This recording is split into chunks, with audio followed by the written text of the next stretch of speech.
Hello and welcome to a brand new episode of Smart Money. Now on the show today, we'll tell you how to build a solid mutual fund portfolio, the common mistakes to avoid and the top mutual funds you can invest into amidst this market fall. My guest today is Kirtan Shah. He's the founder and CEO of Credence Wealth Advisors, which is a boutique wealth management setup focused on advisory services around equity, fixed income, alternates and offshore. He's very popular on social media as well, and he's been around in the BFSI space for at least the last 14 years, having worked as a treasury head at an NBFC before starting on his own. Kirtan, thanks so much for being with us, and it's great to have you here in person. Thank you so much for having me on the show, Sonia. I think this is the first time that you're coming into our studios and the first time we were meeting in person, right? Very much. I would have done 20 plus shows, but I'm glad that we're meeting for the first time. Absolutely. And you know, this is, I guess, a great time to be talking about investing because of the way the market has fallen. Of course, it's created a lot of jitters, but I guess the best time to buy is when the market is fearful. Absolutely. I think the longer time frame that you have in terms of your investment, all that you have to do to beat the best of the money managers is stay invested as long as you can and try and buy every dip. If you're able to do that, I think you'll be able to beat 9 out of 10 of the best guys on the market. Okay, and we also know that investing just purely in an index fund also helps you beat most of the money managers. But you know, the reason I'm having this show today is because we want to discuss some things to do with building a core portfolio, strong core portfolio for the future, right? A good corpus. Let's start with the common mistakes that you've seen investors make, and what are the mistakes that I should avoid while trying to build a portfolio? So Sonia, like you are aware that, you know, most of us while trying to build a portfolio looks at diversification as the biggest advantage for which we really want to build a portfolio, right? But while I look at clients' portfolio when they come to me, I see so many of these same errors repeating again and again. To highlight a few, and I'm sure most of the viewers will really be able to relate to what I'm trying to say. So when I receive portfolios, I have some 20 to 100 schemes that the investor would have invested, thinking that more the number of schemes that they will invest in will bring in diversification. But unfortunately what happens is, Sonia, like you are aware, each scheme has 30 to 50 stocks. Now imagine if you've bought 20 schemes, right? You've invariably bought a BSE 500 portfolio, right? How are you really going to be able to reduce risk or generate better risk-adjusted returns? I think in my opinion, you don't need more than 4, 5 or maximum 6 schemes to really build a good diversified portfolio. That's point one. Second, also what I've seen is, Sonia, that while let's say if you have a 10 scheme portfolio, I've seen so many of these portfolios when they come to me, they have 6 schemes or 7 schemes of one particular category in which they invest. Okay. So imagine if you've invested in 10 schemes, 6 out of the 10s are large cap. Now, if you look at those 6 schemes in particular, you will see that there is so much of overlap, 70-80% overlap. Duplication of stocks, right? You ideally don't need those 6. You need one of those 6 probably. Okay. Right? Another common error that I see, and I'm sure you will relate to, is that there are periods where a couple of these AMCs become popular because of their performance in the near term, right? It was some AMC 10 years back and different AMCs right now, right? Now we've seen that out of those 10 portfolio schemes that we are talking about, right?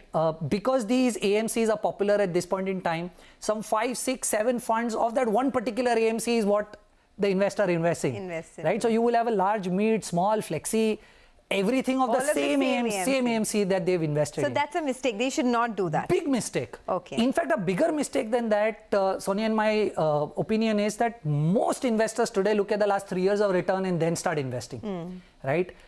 Not understanding that a particular theme probably is played out because of which that particular fund has performed so well, and it may not consistently keep happening.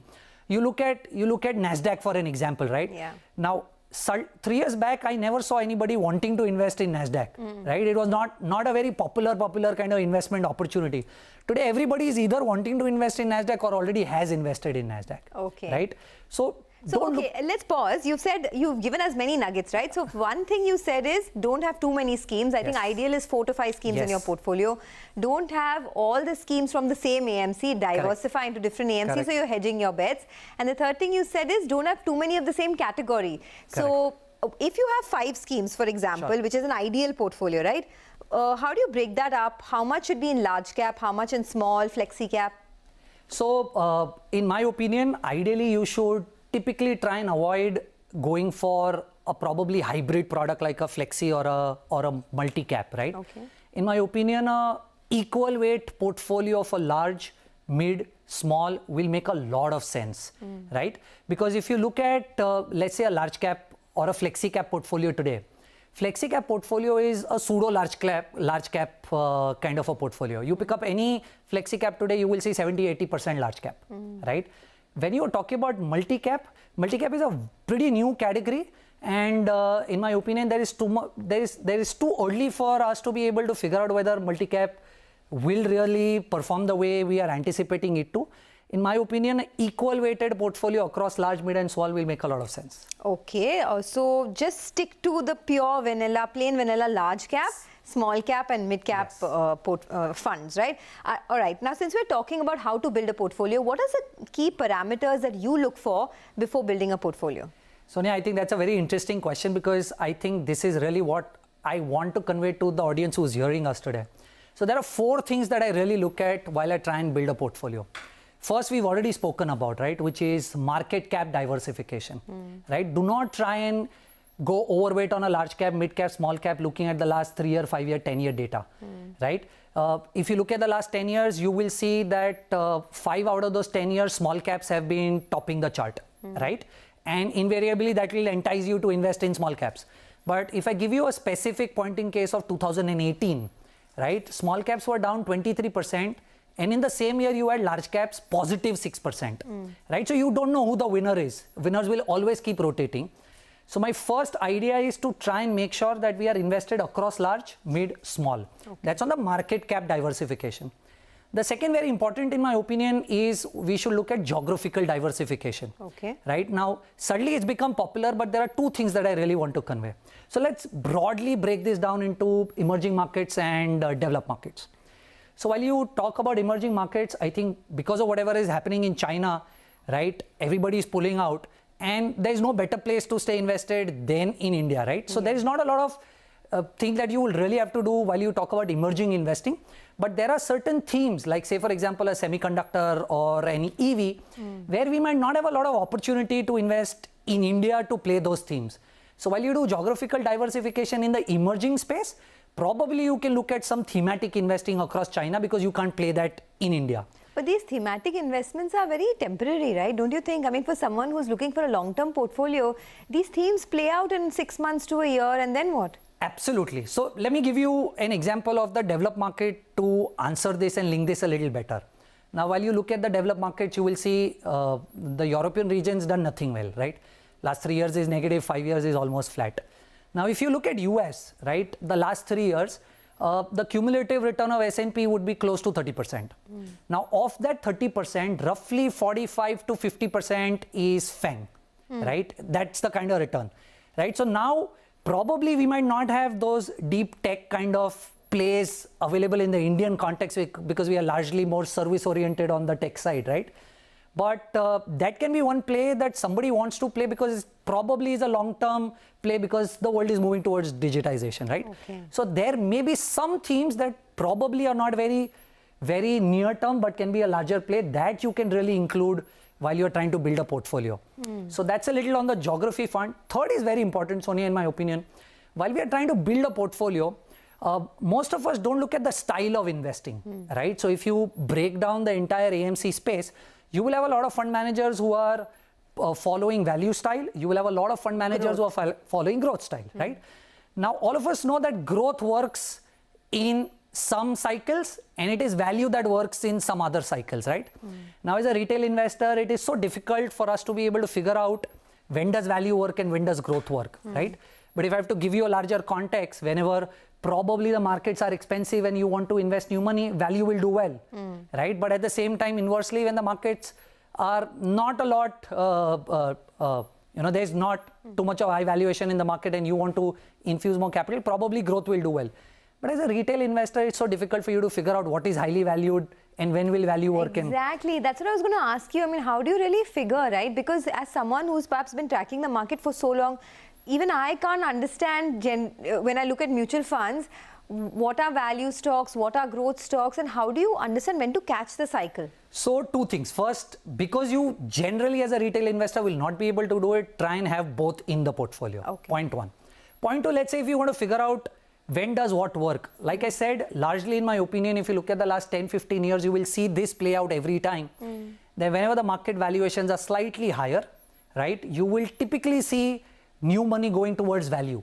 Is because it is so highly valued, the growth stocks, that you don't know where to put money, and hence value starts working. And inversely is where growth works. If I look at some data point also, look at last 1 year when the valuations were extremely high. Now, of course, it is hindsight, but just to explain, BSE 500 has given roughly 5.5% return. Okay. But if you look at the popular value funds in the MF industry, they've all given double-digit returns. Okay. Right? So, look, of course, as a retail investor, it is so difficult to be able to predict and understand when value works or when will growth work.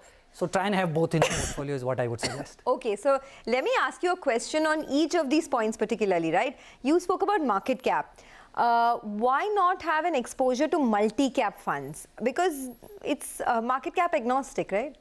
Absolutely, but I'll tell you a problem there, Sonia. While you are trying to diversify, we spoke that you should not have concentration on one AMC, right? You split your money across AMC so that your concentration falls. Now in multi-cap, what will happen is, yes, the product says that I will invest in large, mid and small, yeah. but it is one fund house and one fund manager, Okay. right? But when you do a large, mid, small separately, you can really build 3 strategies or 2 strategies across 3 different AMCs, and that's how you will bring in the diversification, right?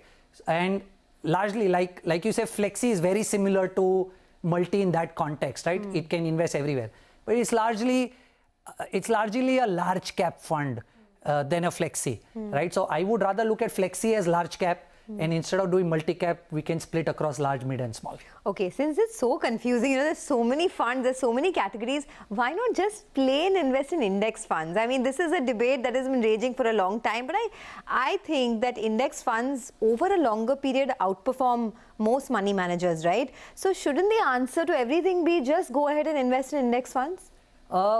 Like you rightly said, there's a lot of debate around that. Yeah. I have my own version of view that I would like to believe. I would love to hear it. So, like I said, that while you are trying to invest, momentum works in a particular cycle, and then your value works in a particular cycle, right? Now, the problem is index, in my opinion, is momentum or growth investing. Because how's an index formed? Whatever is working in terms of stock price or market capitalization is included in the index. Whatever does not work is kicked out of the index, right? So when you look at index, it's largely momentum or growth investing. Yeah. There is no value.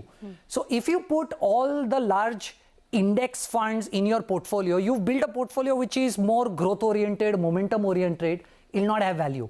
So such a portfolio would have not worked in the last 1 year. Okay. Because market valuations were high is when value as a strategy would have worked, right? So while you're trying to build index, right, I think hybrid is a better play. Okay. Index will bring in the momentum, and then you add a value style of fund on the active side, and that can be a good bet in my opinion. So you can do both basically is what you're saying, all right. That'll help you hedge your bets, Absolutely. right? Especially in this kind of a market. Okay, let's do one thing. Let's take a quick commercial break, but don't go anywhere. We'll be back in just moments from now. We'll continue to discuss how to build a core portfolio, a strong portfolio amidst this market volatility. Stay with us.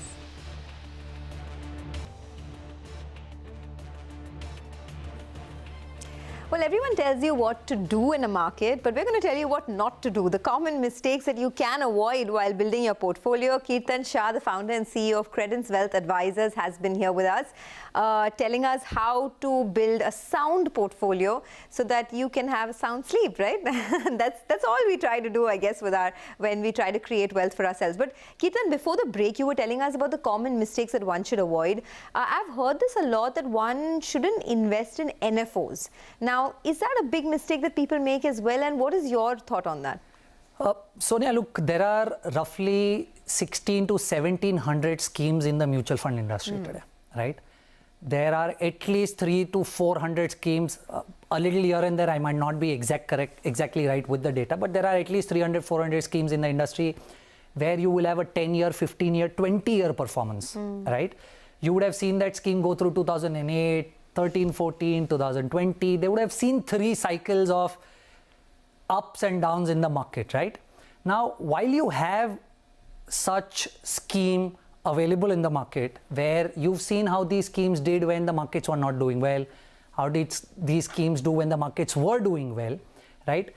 Investing in an NFO which has no background, right, and you have absolutely no idea of how this will play out when there is a downturn or an upturn that is going to come up the next, it does not really add a lot of value to the portfolio, in my opinion, right? There is a misconception, in my opinion, that investors think that they believe that the fund will find it easier to move from 10 rupees to 11 rupees, then move from 100 to 110. Yeah. Look, largely it's the same 10% movement that we are talking about, but this is mental processing. It's that same concept where people like to buy penny stocks because they believe the value of the stock is lower, but that is like the biggest misconception, right? Absolutely, right? So I think, in my opinion, you should do NFOs only when you've come across a theme or a product which is not available in the existing investment universe, right?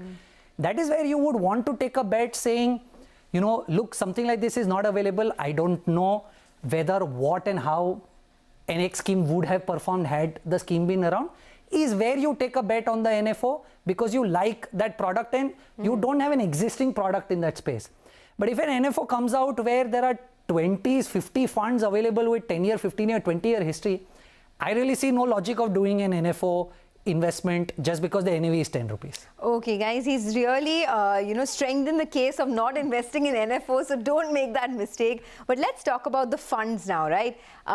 What can a good model portfolio for an investor look like if I want to invest in equities now? Because it's a great time. I mean, the markets are down over 15%. What are the mutual funds to look at? So, Sonia, there are 4 things, in my opinion, that somebody should look at before building a portfolio, what we are talking about, right? Let me first tell you the funds that I'm talking about and then explain to you what are the logics of those funds, right? But of course, a disclaimer that this is a broader context and personal finance is extremely personal to each one of us, right? It may not be applicable to 9 out of 10 people watching our show, but it largely cover the context of what I'm trying to say. So in my opinion, a Mirae large cap, a Kotak emerging equity, Axis small cap, and a PPFAS flexi cap, a 4-fund portfolio probably will be a very strong product portfolio. Let me explain to you why.